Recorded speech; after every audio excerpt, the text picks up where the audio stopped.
Welcome back, and joining us on the show now is Atul Chaturvedi. He's Executive Chairman at Sri Renuka Sugars. Mr. Chaturvedi, hi, thank you so much for joining us. We'll, of course, talk about sugar. But first of all, since you follow agriculture so closely, and we do understand that the farmers' protest has entered day 8, this is after farmers rejecting the government proposal of MSP, guaranteed MSP, that is, for 5 crops for the next 5 years. I mean, unexpected lines, because there are 23 crops that we get MSP on and 5 crops clearly seemingly less. The farmers have been asking for crops like bajra and especially oil seeds to be included within as well, where we have seen soybean, mustard actually trade below MSP. What's your sense on the overall issue, and then especially when it comes to edible oil as a sector as well? Thank you, Manisha ji, for having me on your show. What I would like, what has intrigued me the most is, over the years, Punjab and Haryana farmers have possibly got the best deal as far as M is concerned, because almost 100% of their crop gets procured at MSP. And they are the ones who continue to be on the forefront of all this agitation. So I really don't know, when you have already got 100% MSP realization, how would a legal framework do any different, be any different? So this is something which has intrigued me.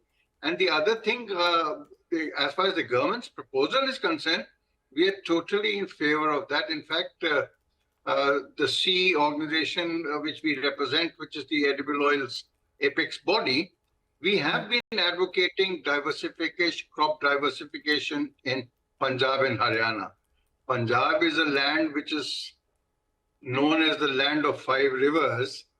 And now you all know that the water table in Punjab is now touching almost 1,000 feet below. And that is largely because we have overexploited the water table as far as Punjab is concerned, as far as rice production is concerned.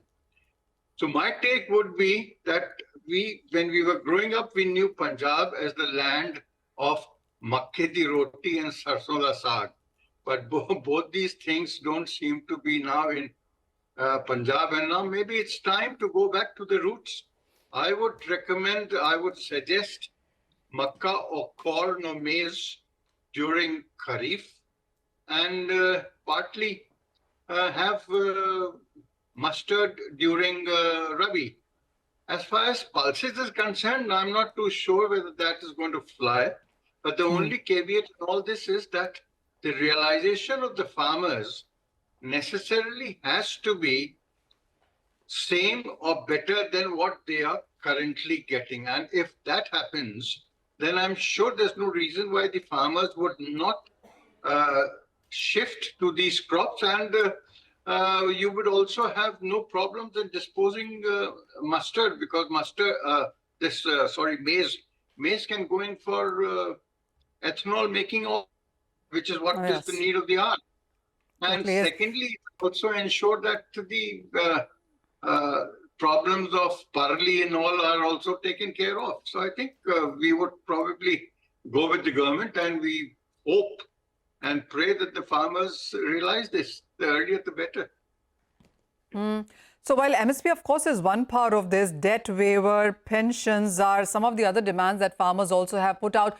But Mr. Chaturvedi, apart from all of this, there has been interesting take coming in from various agri-economists as well. And you remember that Bhavantar scheme or the price deficiency payments, I mean, that really seems to be coming back in conversations. No, it definitely is coming back in conversation, but the experience of Bhavantar as far as soya is concerned has not been all that great. And there are charges that the traders actually were gaming the system, and the farmers were actually being paid much less. And then the debit onto the government was actually taking place. So I think it's going to be a bit of a challenge, but definitely Bhavantar, if it can succeed, there's nothing like it, because then the government is not going to be saddled with managing the stocks and having problems in terms of storage and all. So, but I'm not too sure whether Bhavantar would do the trick. Talking about the edible oil, I get your point. Talking about the edible oil sector yet again, and as you said, I mean, we're trading below MSP for some of them. The duty is still a concern. Productivity, of course, is something that we've been talking about. I do understand that the international markets for edible oil is actually trading lower than where the Indian markets are. When you look at the sector itself, what is it that you think that perhaps government measures could help within? No, in fact, our take is that one commodity which can probably bring in massive changes or move towards Atmanirbharta, it is mustard.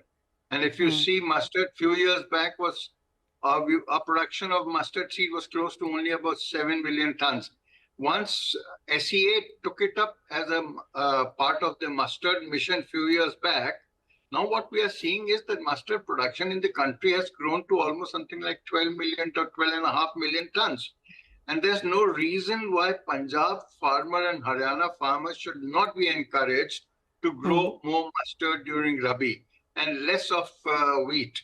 So if that happens, and nobody understands agriculture better than the Punjab Haryana farmer, and if they can get excited about mustard, I think the days of Atmanirbharta will not be that far as oil seeds is concerned, or oil is concerned.